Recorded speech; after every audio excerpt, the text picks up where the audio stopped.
the root of a lot of evil in the world right now, and addiction, unfortunately, is very common among our community. In our community, sometimes there's whether you're addicted to alcohol or addicted to drugs or addicted to other things. We're going to be talking about that today on the show, particularly alcoholism and drug abuse. Magandang hapon po mga kababayan, kayo po ay nanonood ng kauna-unahan at kaisa-isang locally produced daily show na tungkol at para sa ating mga Pilipino, kung saan ngayong hapon pag-uusapan po natin ang addiction kasama ang ating mga kababayan na very, I thank you guys for coming here and sharing and wanting to share your story, wanting to make a difference. Ryan Acuna was using meth for 8 years. Yes. And sober now for how many years? 12. 12 years. Congratulations and welcome to Kababayan, LA. Army Cachero was using meth for? Actually, it's a relatively short period of time. It was within about a year and a half. A year and a half. But it did so much damage. And sober for? More than 8 years, going on 9. We're going to hear your story later. And Dan was an alcoholic for how many years?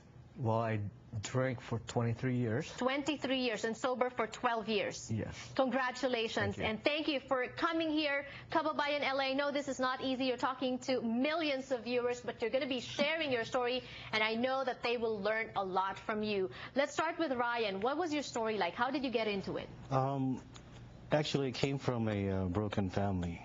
And though the family was a little bit dysfunctional, I still went to school and did my sports. I played football. So sabi nila pag athletic, it veers you away from drugs. So paano ka pa rin napunta doon? It did, because we were living in San Francisco, and when we moved to Southern Cal, that's when everything just started spiraling down. Why? Was it because you met a friend, a bad friend? Because I think I had more freedom away from my parents. I lived with my brothers and sisters. Oh. And then I hung out with, with the wrong crowd. The Pinoys in South Cal. And that's what... What was your first try with meth like? For most Who introduced you to it? For a lot of gay men who are introduced to crystal meth, it's through sex. So for me, it was also through sex, and I was in sexual situations, and I actually thought it was cocaine, and I had because meth was a trailer trash drug, I thought, and I was there at this great condo, and it was all marble bathroom with gold trim, and of course it must be cocaine because it's upscale, and I put a little on my finger and I ran it across my gums, and that was it, and that. Eventually, I realized it wasn't cocaine, but I found the drug that was for me. So. Okay. Now, the thing is, for you, first try, you got hooked right away, or it was a gradual thing? It was actually a gradual thing, here and there. Progression. What about you, Dan, with drinking? It's so... I still cannot comprehend this idea of alcoholism, because, we go out, we party, we drink, sip here and there, a glass or two here and there. Sometimes people do get drunk at events, at functions, but we won't call them alcoholic. What happened to you? Well, I started out drinking when I was in high school.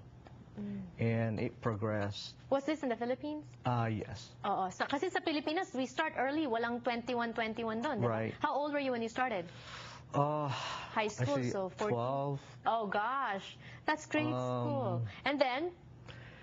Then I progressed, and we moved here in the States in 84 or 85. And then start hanging around people that do exactly what I was looking for. Like, which was? Which was alcohol, drinking. Ano iniinom mo? Sorry, beer ba? Or isang klase lang ba ng alcohol, or iba't ibang klase? Well, at first, it was just strictly beer, and then I just want to get, the high, like, faster, so I start drinking hard booze. Oh, okay. And then whatever it is available, and then I start drinking alone, then waking up in places that I did not know exactly where I was at times. Waking up like my bottom was. Okay. So I'm hearing from people that it's a gradual thing. Wasn't there any point in the gradual progression that you thought, God, I have to stop this or else I'm going to be in too deep? Yes. Merong point? Meron. Pero bakit hindi ka huminto? because it's the feeling of the high, and it's just irresistible. When you get to that point, you're doing your thing, and then when you step back from it, you kind of realize, I got to stop this. But when it's there, you just What about keep you, going. Daddy? Was there a point na, katulad to, nagigising ka sa mga lugar na hindi mo dapat tinutulugan. Right. So, hindi mo ba naisip na masama na to, kailangan ko na tong itigil? Well, I did not see it as a problem at times. And I thought I just had a bad night. Okay. And then maybe I just had a little bit too much to drink. All right. I did not see it as a problem. Okay, and we're going to be talking about that when we return on the show. When is rock bottom? When did you really decide to seek help? We're going to be joined by an expert later, and we're going to be back for more. Don't go away.